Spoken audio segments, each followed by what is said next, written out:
Oi, pessoal.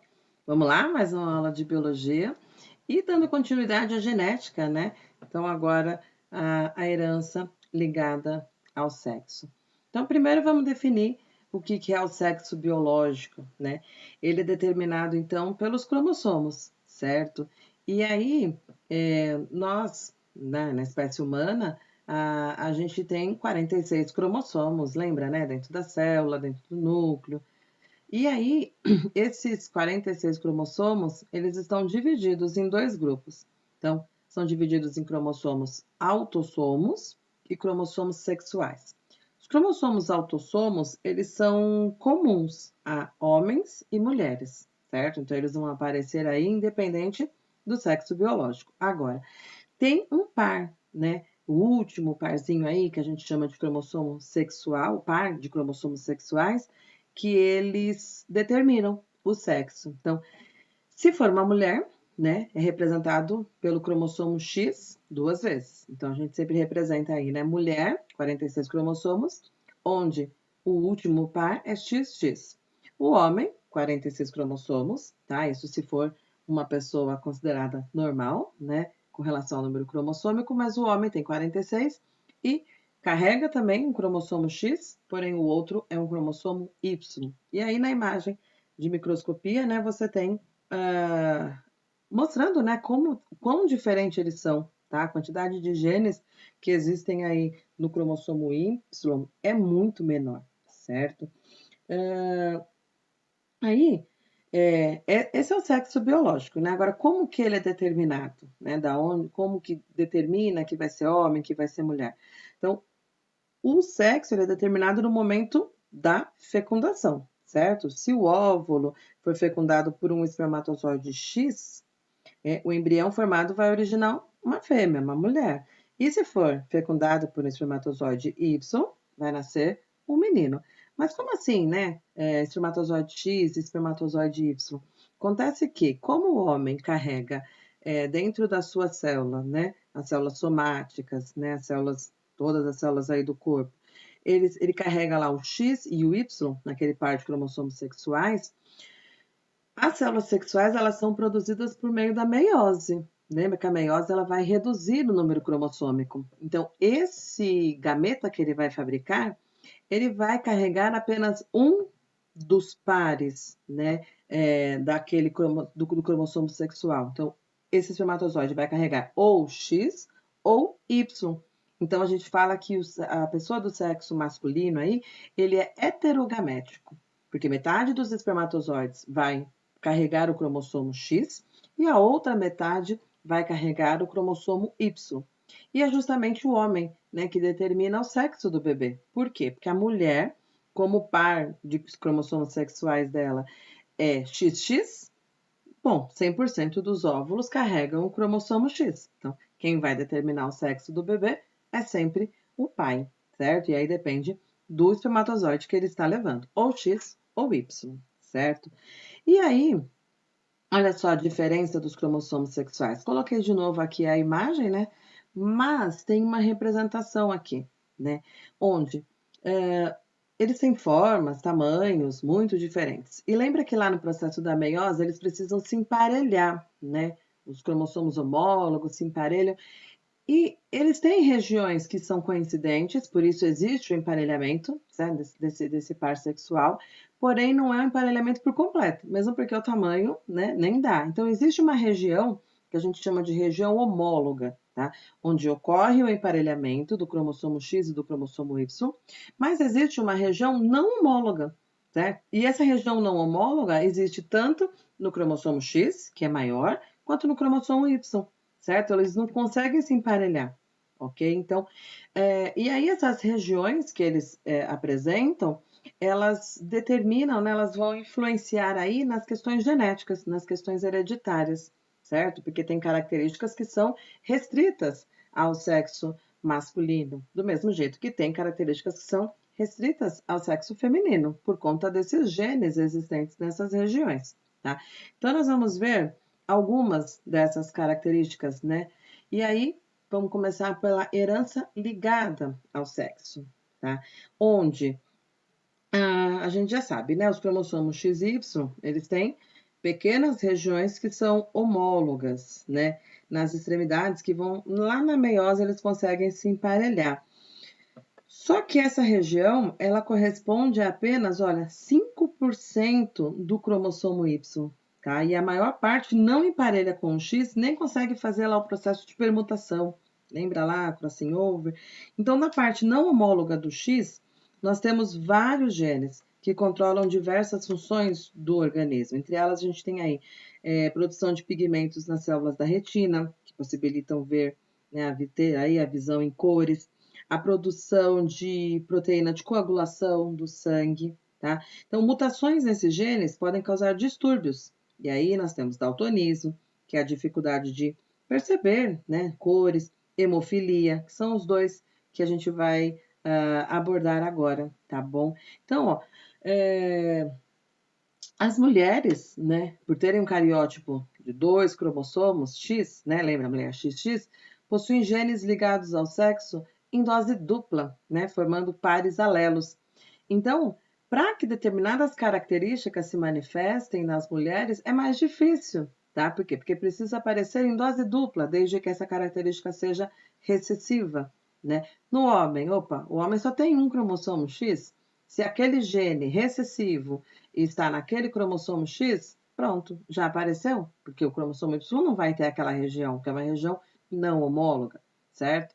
Então, vamos pegar daltonismo e hemofilia, que são as duas alterações mais cobradas, tá, nos vestibulares. Então, nós vamos ter aqui.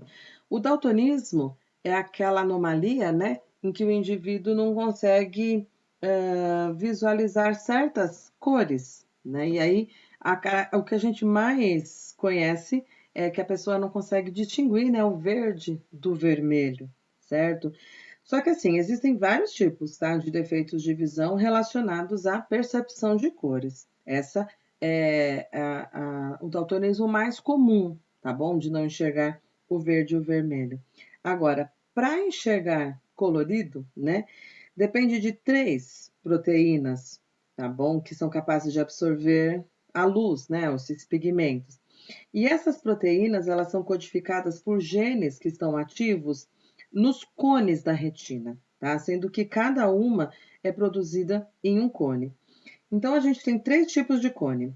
O que contém pigmento que absorve a luz azul, tá? O que contém pigmento que absorve a luz verde e o que contém o pigmento que absorve a luz vermelha. Defeitos na discriminação da cor azul se deve a um gene autossômico recessivo, que está localizado no cromossomo 7, ok? Agora, defeitos na assimilação das cores verde e vermelho, certo? Que é essa que a gente vai ver agora. Essa sim é que está ligada ao cromossomo X, ok? A outra é um cromossomo autossômico, então independe até do sexo. Agora, essa distinção do verde e do vermelho ela é que é colocada no cromossomo X, tá bom? Então, olha como que acontece. Essa anomalia, né, ser daltônico, não conseguir distinguir essas duas cores, é, ela é dada a um gene recessivo, ok? E aí a gente coloca como Dzinho. Só que agora, sempre que a gente vai fazer a representação de característica, né, de herança ligada ao sexo, a gente não pode simplesmente colocar gene Dzão, gene Dzinho, tá? Se a gente for utilizar simplesmente a letra do gene, a gente está se referindo a características que estão localizadas nos cromossomos autossomos, tá? Sem fazer distinção de sexo. Só que agora não. É uma herança ligada ao sexo. Então, eu tenho que mostrar em qual cromossomo esse gene está. Então, como você está observando aí na tabela, eu coloco o genótipo, né, feminino e masculino, e lá eu represento o gene, certo? Então, se eu tenho o gene recessivo, que vai causar o daltonismo, isso me mostra que se eu tenho o gene dominante, eu tenho visão normal, ok? Mas aí lembra da questão do homozigoto e heterozigoto? Gene recessivo, ele precisa estar em dose dupla para se manifestar, certo? Mas isso agora só se encaixa para a mulher, porque só a mulher que vai conseguir ter dose dupla desse gene recessivo. Então, você vai começar a perceber agora como é mais difícil ter uma mulher daltônica. No homem, não. No homem, como ele tem apenas um X, pronto. Uma única amostra desse gene já é o suficiente para ele ser daltônico. Não tem como, né, esperar esse gene em dose dupla. Então, é muito mais comum a gente conhecer um homem daltônico do que uma mulher daltônica. Agora, se a mulher carrega esse gene, porém tem visão normal, a gente fala que ela é portadora, certo? Ela não é daltônica. Porém, essa característica pode se manifestar nos filhos, desde que ela case com um homem daltônico, ok? Então você vê que a probabilidade começa a reduzir, tá bom? Então tem que sempre representar, ok? Em qual cromossomo essa característica se manifesta, porque isso vai influenciar no genótipo, no fenótipo, né? No resultado final. O homem com um único gene dominante, claro, ele tem visão normal. O único gene recessivo, ele é daltônico. Na mulher, você vai ter 3 opções. Se ela for homozigota dominante, perfeitamente normal, e os filhos sem essa chance de ser daltônico por parte dela, né? Agora, se ela é portadora, aumentam-se as chances para os descendentes, ok? Agora, hemofilia.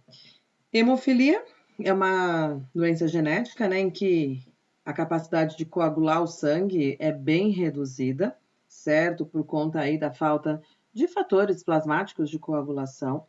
E também, olha, tem 2 tipos de hemofilia ligado ao sexo. Tem a hemofilia A e a hemofilia B. Aqui a gente vai tratar apenas da hemofilia A, que se caracteriza pela falta, né, de substância de coagulação e é determinada por um gene recessivo. E aí você percebe que a única diferença da representação da hemofilia para o daltonismo é a letra, porque a situação é a mesma, tá? Eu preciso que ele apareça na mulher em dose dupla, certo? Em ambos os cromossomos X para que a característica apareça, porque é recessivo. No homem, não. No homem, apenas aquele cromossomo X carregando o gene recessivo, ele já é hemofílico. Então, do mesmo jeito, eu tenho muito mais homens hemofílicos do que mulheres, certo? Porque ela precisaria herdar essa característica tanto do pai quanto da mãe, ok? Agora, nós temos aqui herança restrita ao sexo, tá? Que a gente também chama de herança holândrica, tá? E aí envolve genes que estão no cromossomo Y, certo? Não tem como o sexo feminino apresentar essa característica. Por quê? Porque esse gene está localizado no cromossomo Y, certo? É específico do sexo masculino.